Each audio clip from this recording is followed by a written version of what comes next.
Hey, yo, everybody. Good morning. Just want to do my weekly lecture like I do with you guys for your content for Chapter 5. So I'm just downloading it right now. Hopefully, you guys are having a great day. It is Tuesday morning. It's pretty nice out right now. I was just outside with the kids, but it's looking like the weather might turn today. All right, so chapter 5. Chapter 5 is kind of different from all the other chapters. It goes into law and it's specific to healthcare law. So I'm just going to take you guys through the notes here and give you guys a brief little overview of everything like that. You guys have known, I've mentioned in the past that I did some law school, so I have some experience with some of these topics. So hopefully I can share that with you guys.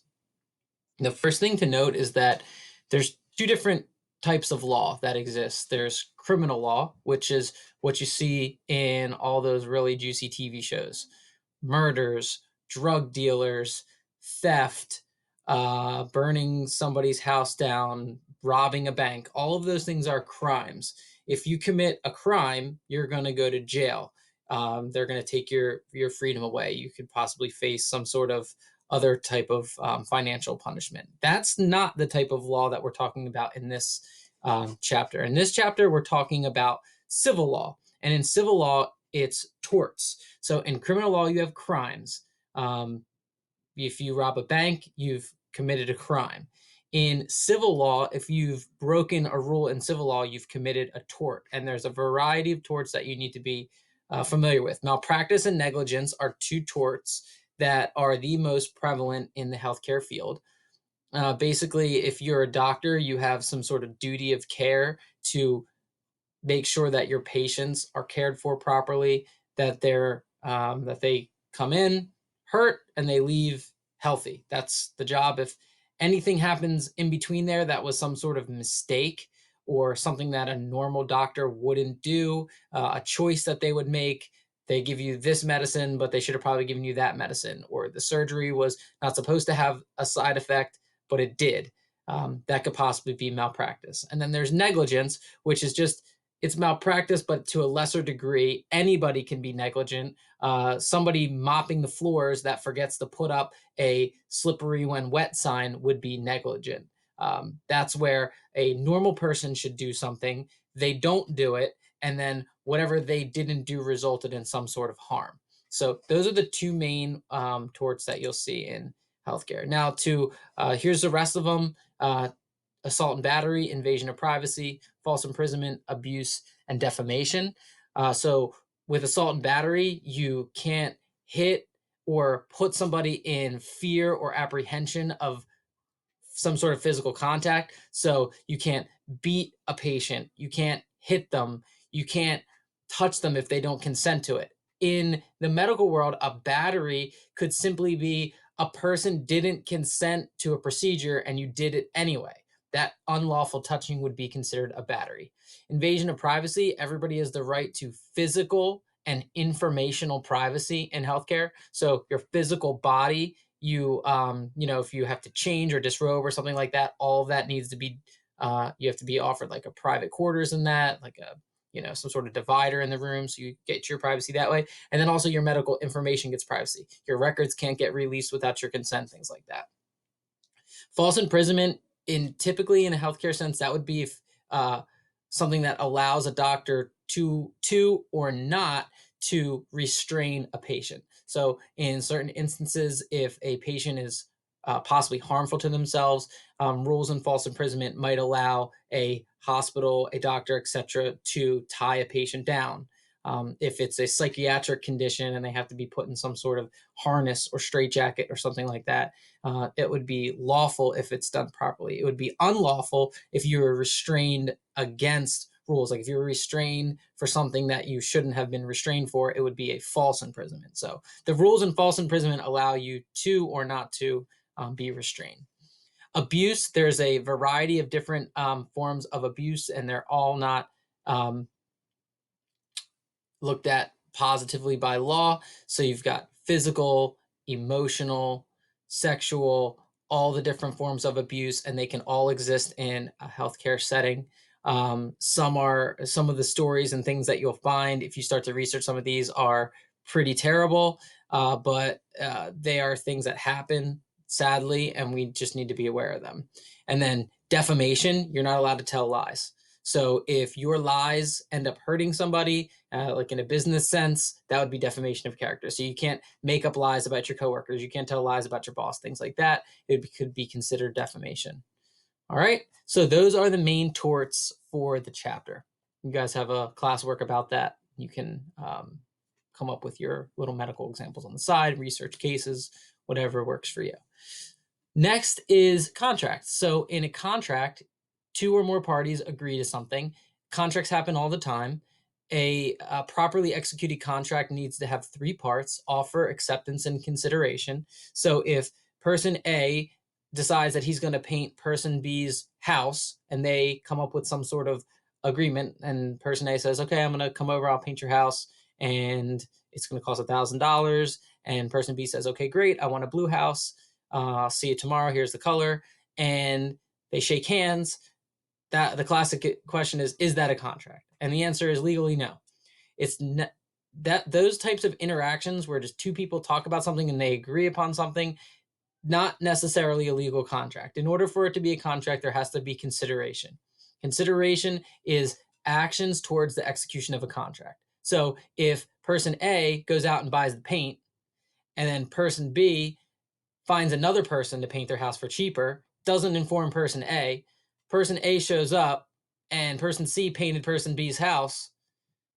And he's like, hey man, what happened here? I thought we had a deal. I thought we were gonna, we shook hands. I went out and I bought all this paint. So how would that be dealt with? So all of those examples I just gave are implied contracts. So implied contracts are instances where two people discuss things, or it's something that is supposed to happen based on a certain situation. It's implied. Express contracts are written out. So that's why anybody with any legal background will always tell you, when it comes to these sorts of things, get it in writing, agree to it, and things like that. So going back to the paint example, person A would be out the cost of their paint if they weren't able to return it. So they could possibly sue them for the cost of their paint. Consideration is actions towards the execution of a contract. Now, these things get really muddy. Say, for example, person A agreed.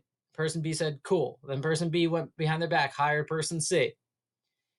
And then person A gets a phone call from another person. They say, hey, I really need somebody to paint my house. Like, sorry, I'm booked tomorrow. And then when they show up, the job's already done. Now it's a little bit muddy. So is the person who canceled on them, are they now responsible for that other person? Most law would say probably not, because that person could still go out, still get the job done. And these types of things are assumed risks and assumed things in business. That's why you should always have things in writing. So just to note those things. So if a person has a disability, a variety of different mental disabilities, physical disabilities, they might not be able to consent to a contract. So contracts might have on their face offer, acceptance, and consideration, but the person that was dealt with wasn't of sound mind when they made it, so the contract might not be enforceable in court. Breach of contract, if somebody breaches a contract, then they can be taken to court, where a judge or possibly a jury, if it was a big time thing, would look at all the facts and try to figure it out. If somebody's non-English speaking, that might be a reason to break a contract. And then also there's agents, where I can appoint somebody to execute a contract for me. So typically it would be like, say it's an older woman and she's in a nursing home, and she appoints her daughter or her son to be her agent to act on her behalf for all legal matters. That's something called power of attorney. It's where you appoint somebody that you trust to be an agent and make decisions for you. All right.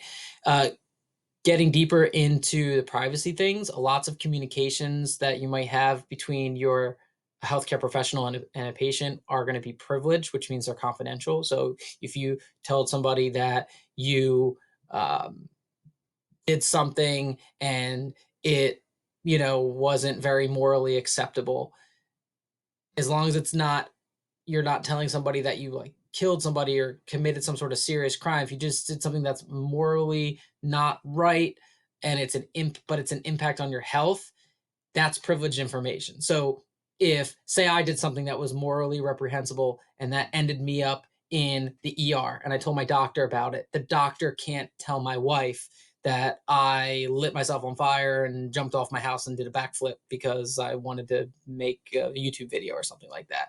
It's privileged communication. They can't, release that information. That's protected under HIPAA, which is a huge part of the chapter you should definitely check out. So to summarize, this little overview that I just gave is state dependent. I just gave a brief overview of what it's kind of like. All states have different laws, different rules. Like in New Jersey, there's assault only. Assault and battery are not two separate things in New Jersey. They just call it assault. It's either like simple assault or aggravated assault, things like that. In other states, they go by the basic rules of the tort itself. Theoretically, as far as common law is concerned, an assault is actually not contact. It's just putting somebody in fear of contact. So like if you held somebody at gunpoint or held a knife to their neck, that would be considered assault. And then if you made that contact, that's a battery. But in New Jersey, they ignore it. So you gotta, when you're, someday if you want to get into law, you're gonna study law for your specific state, and then you're gonna become a lawyer in that state because you know that state's rules. So have you ever heard of somebody passing the bar? They say if you're passing the bar, it means you're passing the bar of that state. So you've studied New Jersey law through and through. You can go to law school in any state. If I went to law school in New York, I would still study for the New Jersey bar because New Jersey has its own special rules. And then in healthcare, it's a whole nother world of special rules. So if you're a healthcare lawyer or a doctor, that you need to make sure you understand those rules. And as a worker, you need to really make sure that you understand all the rules and what's expected of you so that you don't ever end up in trouble or get sued. All right, that was 5-1. I'm going to stop there for today. I'll talk about ethics tomorrow. So have a great day, guys. Thanks for watching.